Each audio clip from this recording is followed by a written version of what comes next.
විශ්වවිද්‍යාල පිටියේ සුපිරිම වාර්තාවක් ශ්‍රී ලංකා ආරම්භක පිතිකරු කමිල් මිෂාරගේ නමට.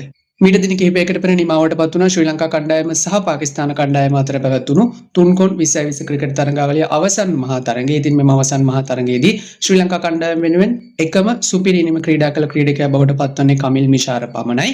ඔහු ලකුණු 59ක් වාර්තා කර ගැනීමට සමත් වුණා ආරම්භක පිතිකරුවෙකු ලෙස එම තරගයේදී ක්‍රීඩා පිටියට පැමිණ. කෙසේ වෙතත් මෙම තරගයේ ශ්‍රී ලංකා කණ්ඩායම පරාජයට පත් වුණත් කමිල් මිෂාර විශ්වවිද්‍යාල ක්‍රිකට් පිටියේ තුන්ගිරියව් ක්‍රීඩකයෙකු ලෙසින් සුපිරි වාර්තාවක් තමන් සතු කර ගැනීමට සමත් තිබුණා. ඉතින් මෙම වාර්තාව බවට පත්ව තිබෙන්නේ විශ්වවිද්‍යාල තරගයක පිතිකරුවෙකු ලෙස ක්‍රීඩා පිටියේ පන්දුවට පහර දී ඊට අමතරව පන්දු රකින්නෙකු ලෙස ක්‍රීඩා පිටියේ පන්දු රැක සහ පන්දු යවන්නෙකු ලෙස පන්දු වාරයක් ක්‍රියාත්මක කරමින් කඩළු රකින්නෙකු ලෙස තරගය නිම කළ පළමු විශ්වවිද්‍යාල අන්තර්ජාතික ක්‍රීඩකයා විදිහට. ඉතින් ඔහු එක් පන්දු වාරයක් පන්දු යවන්නෙකු ලෙස යොමු කරනවා. ඊට අමතරව පිතිකරණයේදී ලකුණු 59ක් වාර්තා කර ගන්නවා වගේම අවසන් මොහොතේදී කඩළු රකින්නෙකු ලෙස තමන්ගේ කණ්ඩායමට සේවය කිරීමටද ඔහුට හැකියාවක් ලැබෙනවා.